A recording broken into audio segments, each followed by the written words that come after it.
mantan pembantu nikah kali sipit nih. Oh, mantap. Bagus kan? Ngeten loh Mas. Tapi bahasa Indonesia ya? Apa? Bahasa Indonesia. Oh, bahasa Indonesia ya. Saya tuh mau curhat. Kadang kan ini apa? Ini ada bujuku di sampingku ini. Ya kan kalau bahasa Indonesia kan dia nggak ngerti.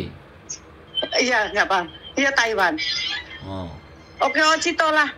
Begini, kemarin itu kan saya ada masalah sama dia itu bertengkar melulu.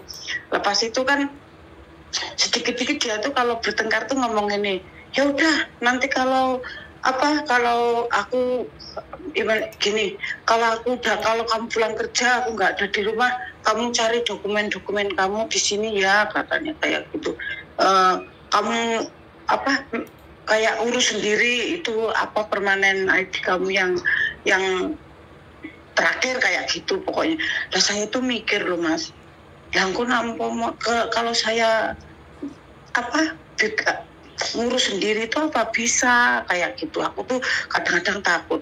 Sampai sekarang kadang-kadang itu orangnya itu kayak gimana, cuek kayak gitu katanya. Dia aku mau balikan sama istriku yang dulu katanya kayak gitu.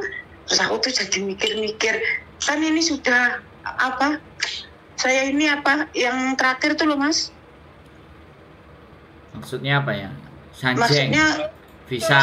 Bukan visa yang terakhir tuh yang 2 tahun lagi kan saya sudah pengambilan permanen ID. Tapi takutnya dia itu nanti benar-benar pergi ke rumahnya istrinya, terus itu aku gimana nasibnya Mas? Ya nggak apa-apa. Kan sampean tinggal terakhir. Jadi gini, kalau sampean kan takut permanennya nggak keluar kalau dia cerai. Jadi gini, sampean harus ada cerai dulu sama dia. Kalau dia pergi ke istrinya yang lama tapi tidak ada status cerai sama sampean kan ya nggak bisa secara hukum. Oh kayak gitu ya? Iya dong. Nah, dicerai itu sampean nuntut, ya kan? Kamu tanda tangan yang tahun ke-7 itu selesai. Kamu tanda tangani baru kita cerai, oke. Bilangnya gitu. Nah, tapi dia katanya nggak mau nyerain. Kalau aku bilang kayak gini kemarin, ya bagus. Ya oke lah, nggak apa-apa. Aku bilang kalau kamu kebalikan sama istri kamu, balikan aja. Aku juga nggak apa-apa. Aku ini orangnya nggak begitu mikir ya Mas soalnya. Ya bukannya aku sekarang udah umurnya tua, nggak terlalu mikir laki-laki kayak 100% itu enggak. Udahlah, aku udah tua. Aku yang aku pikirin kerja cari uang, ngumpulin uang, kerja cari uang, ngumpulin uang, kayak gitu aja aku.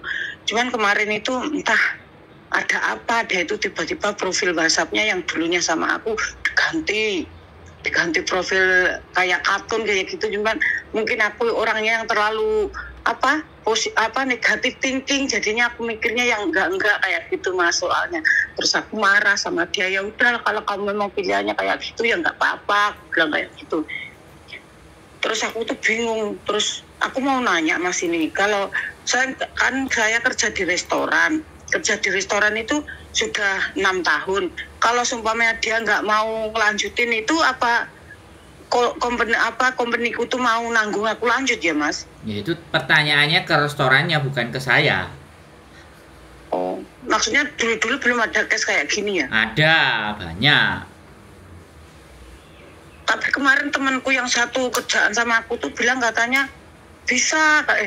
Temen aku tuh bilang adanya kalau kamu memang benar-benar dibuang sama bojomu, suamimu itu kamu bisa itu ngomong sama tempat kerjamu suruh ngelanjutin kayak gitu. Tapi aku mikirnya iya ya kayak gitu. Iya. Wes, kalau ngomong gantian ya Mbak. Habis ngomong terus saya ngomong. Jadi jangan saya ngomong sampean potong, ya. Iya. Nanti kalau sampean potong terus sampean nggak dapat info. Yang ada cuman sampean cerita tok tapi nggak nemu solusi. Ya makanya ini mau minta solusinya Mas. Makanya kan saya kalau ngomong sampean jangan motong. Ya, saya kasih kesempatan sampean ngomong, baru sampean ngomong. Jangan aku ngomong sampean langsung, oh gini Mas aku itu gak pikir bla bla bla. Ya gimana saya mau ngomong? Terus gimana nih Mas? Sampean mulai dari sekarang nanya dulu sama restoran. Oh gitu. Aku ini ada persoalan sama suamiku dan tanda tangan permanenku tinggal berapa bulan ibaratnya. Kalau seandainya suamiku nggak mau ngasih aku ke tahun yang ke-7 terakhir, kamu kira-kira mau nggak jadi tukang tamponya untuk jadi permanen? Kan aku sudah kerja sama kamu sudah sekian tahun, bisa nggak kamu bantu sama yang punya restoran? Minimalnya manajernya. Kalau nggak ada yang ownernya ya manajernya, kalau ada ownernya ya ownernya. Soalnya kan laporan MPF sampean kan jelas nama perusahaan, nama restorannya itu toh. Nah, makanya tinggal dia bikin surat tampo, surat jaminan bahwa yang jamin dia untuk ketika permanen dan bekerja adalah perusahaan ini, restoran ini. Nah, kalau restorannya ACC, sampean nggak usah pusing sama suaminya. Oh gitu ya Mas. Ya, tapi kalau restoran nggak mau, wah ya ini yang agak sampean berat. Makanya bingung aku. Nggak usah bingung. Sekarang aku ngomong. Makanya coba dulu ngomong sama yang punya restoran. Oh. Paham nggak? Biasanya nek wong tua, orang tua itu memang kalau dibilangin angel. Paham nggak? Iya ngeyelan Mas, ngeyelan. Nah, ya, sampean wis duwe KTP, wis rumangsa nang Hongkong tuwek, terus ngeyel. Nah, padahal aslinya bingung. Bisa dipahami nggak? Makanya mau curhat kemarin itu mau telepon bingung aku pusing. Tadi udah bangun dari pagi mau telepon masih pagi. Takutnya sampai belum bangun, takut ganggu aku bilang. Sudah bingung ya kan? Tanyanya ke saya yang anak kemarin sore, lah ya repot toh. aku ini apa dibilangin sama temen aku itu yang nikah sama orang sini itu juga Mas. Coba kamu tanya sama Mas Andro, bisa enggak katanya. Coba nanya-nanya kayak itu. Ya udah aku telepon.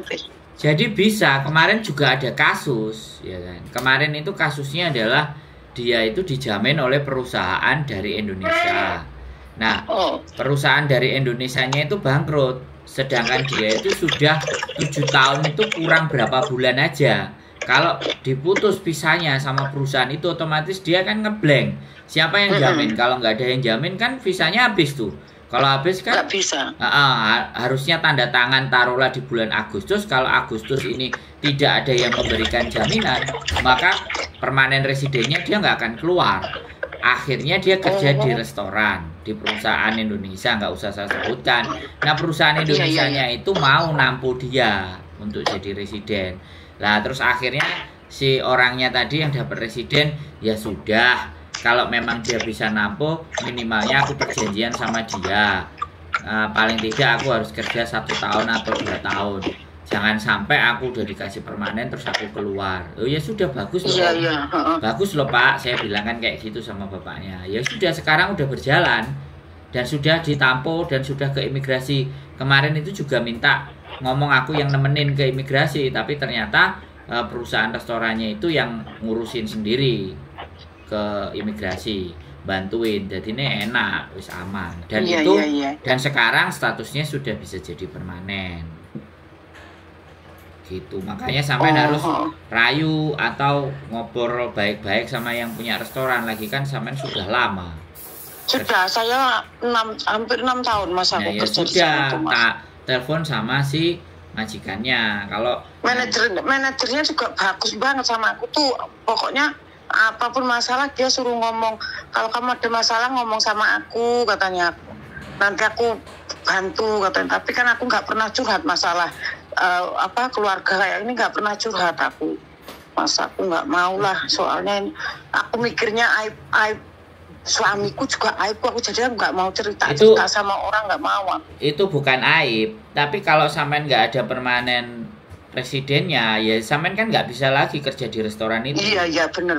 Makanya ngomong ke manajernya, lah aku supaya masih bisa kerja di restoran, lah kamu rencananya mau di restoran sampai berapa lama? Ya saya pegelku, kalau aku pegel 2 tahun 3 tahun ya aku baru leren, karena mencari karyawan di restoran itu kan tidak gampang. Lah sampean kan sudah, Mas, bener. Lah sampean sudah kenal lama ya pastinya dipertahankan. Kalau cuma surat aja ya dia kasih rekomendasi.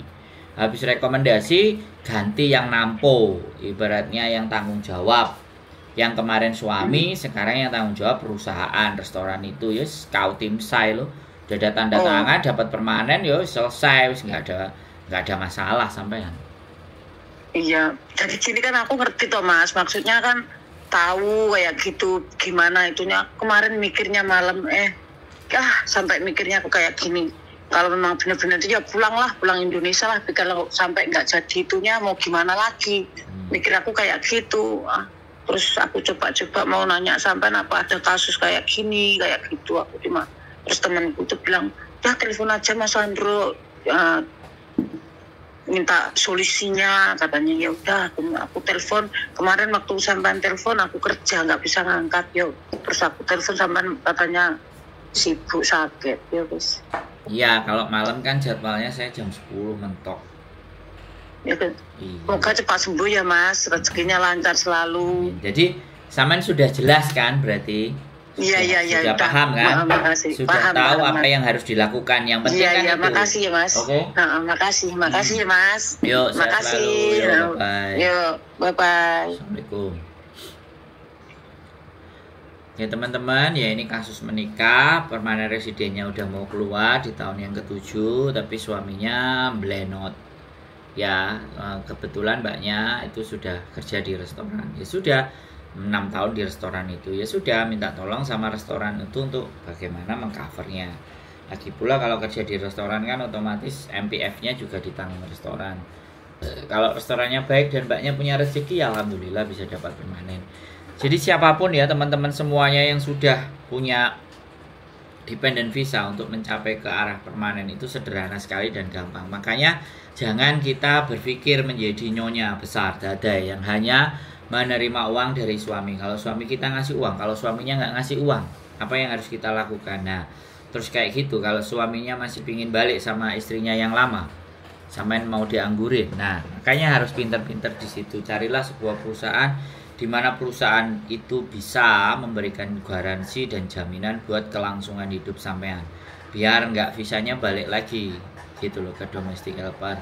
Jadi itu penting ya, sekali lagi menikah dengan orang Hongkong itu bukan untuk mendambakan seseorang yang hanya mengasihi dan menyayangi juga.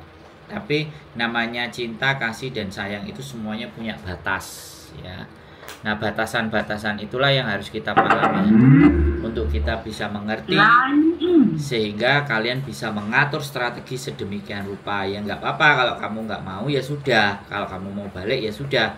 Tapi hubungan kita kan harus cerai dulu kalau kamu selesai. Nah, kalau sudah jadi permanen tapi yang nampu bukan suami sampean, sedangkan suami sampean ada, tapi yang nampu perusahaan, ya nggak apa-apa menurut saya. Ya kan, itu yang jadi dasar pertimbangan imigrasi. Suaminya ini kenapa kok nggak nampu? Ya yang nggak mau nampu kan suami saya, bukan saya kan ibaratnya. Nah, biar nanti dia apakah itu termasuk terkena masalah atau apa.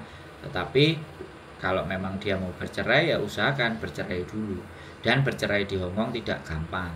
Kalau dari dua belah pihak tidak sama-sama iya, maka proses perceraian itu juga tidak akan terjadi.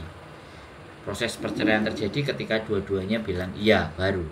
Beda sama Indonesia. Indonesia kalau satu nggak iya, satu ingin bercerai, sampai kapanpun itu bisa putus cerainya. Entah 8 bulan, entah 9 bulan bisa kelar. Tapi kalau di Hongkong kelar, tapi kelarnya lama. Harus ada beberapa pembuktian. Makanya nggak gampang untuk bercerai di Hongkong. Makanya orang berhati-hati dalam menikah. Ya, apalagi sudah punya anak. Ya itu serba-serbi. Mungkin itu saja yang bisa saya sampaikan buat teman-teman. Keep stay tune my YouTube channel and see you next video. Bye bye.